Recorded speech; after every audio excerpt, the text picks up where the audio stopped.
हर युद्ध का एक नायक होता है, लेकिन कई बार उसके पीछे एक ऐसी छाया होती है जो कभी मंच पर नहीं आती।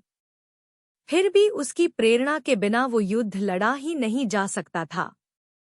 ऐसी ही एक वीरांगना थी, तारा रानी। वीर माता वो होती है जो अपने पति की तलवार को युद्ध के पहले खुद तेज करती है। ऐसी ही एक साहसी, निडर और अदृश्य शक्ति थी तारा रानी, जिन्होंने सिख इतिहास की नींव में अपना परोक्ष योगदान दिया। तारा रानी कोई महारानी नहीं थी, लेकिन उन्होंने अपने जीवन को ऐसे जिया कि आज भी उनके त्याग और सेवा की गाथा प्रेरणा देती है।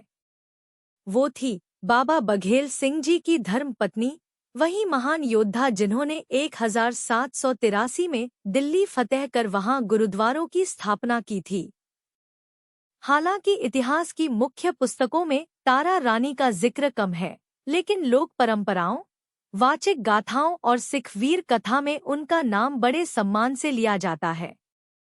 जब बाबा बघेल सिंह जी दिल्ली की ओर अपने फौज के साथ बढ़े, तो पीछे एक ऐसी शक्ति थी जो उनके हौसले को हर मोड़ पर मजबूत करती रही। वो थी तारा रानी।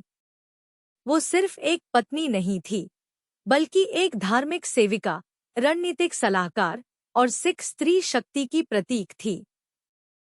तारा रानी ने सैनिकों को प्रेरित किया, शबद गायन, साखियों और अरदासों के माध्यम से। उन्होंने भोजन, औषधि व सेवा कार्यों का प्रबंधन किया। युद्धों के दौरान उन्होंने अन्य महिलाओं को सेवा और साहस के कार्यों में भाग लेने के लिए प्रेरित किया।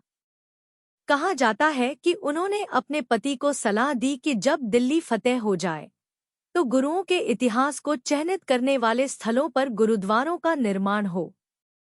1783 में जब बाबा बघेल सिंह जी दिल्ली में विजयी हुए, उन्होंने कोई राजनीतिक शासन नहीं किया, बल्कि उन्होंने गुरुद्वारा शीशगंज साहिब, गुरुद्वारा रकाबगंज साहिब जैसे स्थानों पर गुरुद्वारों की स्थापना की। इसका श्रेय कहीं न कहीं तारा रानी की धार्मिक सोच और ऐतिहासिक चेतना को भी जाता है। ऐसा कहा जाता है कि तारा रानी की मृत्यु दिल्ली फतेह के कुछ समय बाद हो गई, लेकिन उनका योगदान अमर हो गया। उन्होंने किसी तख्त पर राज नहीं किया, पर उनका राज सिखों के दिलों पर था। तारा रानी उस नारी शक्ति का प्रतिनिधित्व करती है जो माई भागो जी की तरह वीरता में अग्रणी थी, माता गुजरी जी की तरह साहस में अडिग थी और सिख विरासत की नींव में समर्पित शक्ति थी। उनकी मृत्यु दिल्ली विजय के कुछ समय बाद हो गई, लेकिन उनके बलिदान और सेवा की गाथा आज भी हर निशान साहिब के साथ लहराती है। तारा रानी का नाम आज भले ही किताबों के पन्नों में कम हो, लेकिन हर निशान साहिब के साथ उनका बलिदान और सेवा का स्वरूप लहराता है। तारा रानी का नाम इतिहास में कम सही, पर खालसा की हर फतेह में उनका योगदान अमिट है। वो शेरनी थी जिन्होंने अपने पति की तलवार नहीं, बल्कि पूरे पंथ की आत्मा को तेज किया। अगर ऐसी ही वीर सिख स्त्रियों की कहानियां जानना चाहते हैं, तो इस चैनल को सब्सक्राइब कीजिए और हमारी विरासत को जिंदा रखिए।